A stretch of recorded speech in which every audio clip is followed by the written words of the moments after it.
इकबाल भाई, जब आप सऊदी पहुंचे तो वहां जाके पहला काम क्या जॉब की थी या वहां पे जाके आपने डायरेक्टली बिजनेस स्टार्ट कर दिया? देखिए, मैंने आपको पहले कहा था कि मैं जब सऊदीया गया तो मेरे बड़े भाई थे, तो क्या था वहाँ पर कि आपने एक शोरूम से माल लिया, यानी एक दुकान है होलसेल की, और दूसरी जगह आपने बेच दिया, तो उसमें आपका जो एक्सपेंस निकल आते थे और काम अच्छा हो जाता था। तो यही करते थे कि एक जगह से माल लिया, दूसरी को दिखा, यानी एक जगह सैंपल आए कुछ, या किसी का कंटेनर आया, उसने आपको सैंपल दे दिया कि आप मार्केट में इसकी मार्केटिंग करें। आप मार्केट में 4 जगह पे गए, जहाँ ऑर्डर मिला आपका बीच में कमीशन बन गया, और अल्हम्दुलिल्लाह इतना बन जाता था कि जो सोचा था उससे ज़्यादा हो गया। जैसे मैंने कहा कि हम गोल ही इतने छोटे थे, तो अल्हम्दुलिल्लाह स्टार्ट से हम लोग इसी में, मुझे लगता है 1 साल के अंदर अच्छा काफ़ी सक्सेसफुल हो गया। फिर उससे जो अमाउंट आई तो एक छोटा शोरूम खोल लिया, यहाँ से बिजनेस शुरू हो गया। ठीक है। एक नई कंट्री में जाके डेफिनेटली आप कभी उन सही चीज़ों से वाकिफ़ ही नहीं है, वहाँ की लैंग्वेज से वाकिफ़ नहीं है, वहाँ के कल्चर से वाकिफ़ नहीं है, तो उन चीज़ों से वाकफियत और फिर सक्सेस आ जाना बिजनेस में, वो कैसे हुआ? देखिए, बिजनेस में यही मैंने आपको कहा ना कि आप, जब मैं गया तो वहाँ कि मेरा ताल्लुक एक मेमन कम्युनिटी से, तो वहाँ सब मेमन कम्युनिटी के लोगों से मुलाकात होती रहती थी। वहाँ से हेल्प कोई मिलती 5 साल से था, कोई 4 साल से था, कोई 2 साल से था। तो आपको कुछ अरसे में तो उन्होंने आपको लैंग्वेज भी सिखा दी।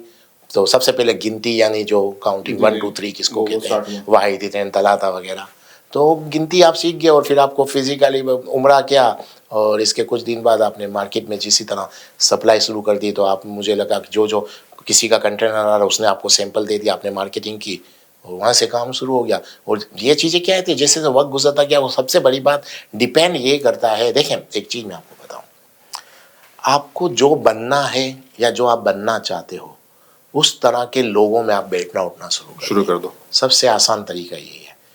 आप बिजनेसमैनों के साथ बैठोगे, यानी छोटा बिजनेस हो के बड़ा, तो 100% आप बिजनेसमैन हो जाओगे।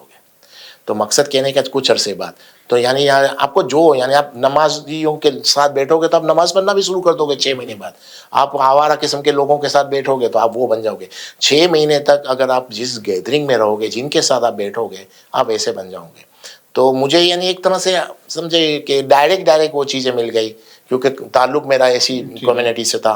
तो हम वो सब बिजनेस की बातें कर रहे थे, तो आप रोज़ अपडेट होते जाते थे, और कुछ अरसे में आप जल्दी से, फिर आप डिपेंड करता है कि आप अपने आइडियाज़ कितने यूज़ कर रहे हो और आप उसको लेकर किस तरह चलते हो।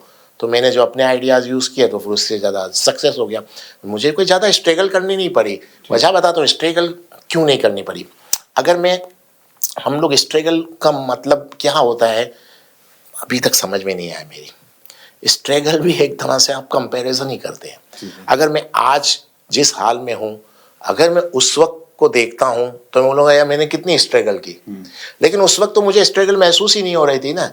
वो तो मैंने अभी तो आया, और जो मुझे करना था वो करता रहा। जैसे मैंने कहा कि नीचे से आ रहे हो तो आपको, कि जैसे जैसे कामयाबी मिल रही है तो स्ट्रगल वगैरह तो कुछ खत्म हो जाती है, आपकी खुद एनर्जी बढ़ जाती है। लेकिन आज मैं देखूं कि उस वक्त मैंने यूं किया, आज से कंपेयर करूंगा तो स्ट्रगल है, अदरवाइज तो स्ट्रगल भी नहीं थी। आपने काम जैसा आपने करना था, जैसे लोग आपके साथ कर रहे हैं, आपने वो काम किया और आप कामयाब हो गए। इसके बाद डिपेंड करता है कि आपकी पॉलिसी क्या है, आप किस तरह लेकर चल रहे हो। मैंने जो पहले बात कही थी कि रुकना नहीं है, आपने करते रहना है, करते रहना है। खुद ब खुद रास्ते मिलते जाते हैं, खुद ब खुद आपको पता चल जाता है कि क्या करना है, यानी किस तरह आगे बढ़ना है। बस शर्त ये है कि एक ही है, रुकना नहीं है, आप काम करते रहो। आपको अपॉर्चुनिटी मिलती रहेंगी, आइडियाज़ मिलते रहेंगे, नए नए लोग मिलेंगे। सिलेक्शन ऑफ गैदरिंग, किसके साथ आपका बैठना उठना है, वो बहुत इंपॉर्टेंट है। जिस तरह के लोगों के साथ आप बैठोगे, आप ऐसे ही बनोगे। और आपको अगर कभी कभी हमको ये महसूस होता है ना, जिस दिन आपको कि मैं कैसा हूँ, तो आसान तरीका, आप सबसे ज़्यादा किससे बात करते हो, किसके साथ बैठना उठना करते हो, आप ऐसे ही हो। और अगर उसके बारे में आपकी राय खराब है कि ये अच्छा बंदा नहीं है, तो आप भी ऐसे ही हो, छोड़ दो फिर। तो मकसद मैंने काफ़ी लोगों को देखा है, वो अपने दोस्तों की बुराइयां कर रहे होते हैं, पूरा दिन उसके साथ होते हैं, लेकिन वो खुद भी तो ऐसे ही हैं, तभी तो उसके साथ हो। तो इसलिए अपने दोस्तों की और जिसके साथ बैठना उठना करते हो उसकी कभी बुराई मत करना, नहीं तो आप भी ऐसे ही हो। एफोर्ड कर सकते हो तो हम करें, अदरवाइज नहीं करेंगे। तो सऊदी में कितना अरसा रहे आप? मैं सऊदी में अभी भी हूँ, मेरा बिजनेस सऊदी अरब में अभी भी है। तो मुझे लगा कि हाँ, समझे आप 15-20 साल में वहाँ रहा, 10 साल से 15 साल आप समझ लें। 15 साल बाद मैं यहाँ पर बिजनेस चालू कर दिया। तो ये कैसे आपकी सोच में आया कि अब सऊदी में मेरा इतना बिजनेस है, अब मुझे यहाँ से एक्सपैंड करना है। क्योंकि बहुत से लोगों को मैंने ये देखा कि शायद वो एक छोटे से लेवल से स्टार्ट करते हैं और फिर वहीं पे ही अपना सारा करियर ख़त्म कर देते हैं। वो सोच नहीं आती कि यार हमें इससे आगे बढ़ना चाहिए। जो शुरू में आपने बात की थी कि एक सिस्टम होना चाहिए। देखिए, दो किस्म के लोग आगे नहीं बढ़ते, दो किस्म के लोग हैं।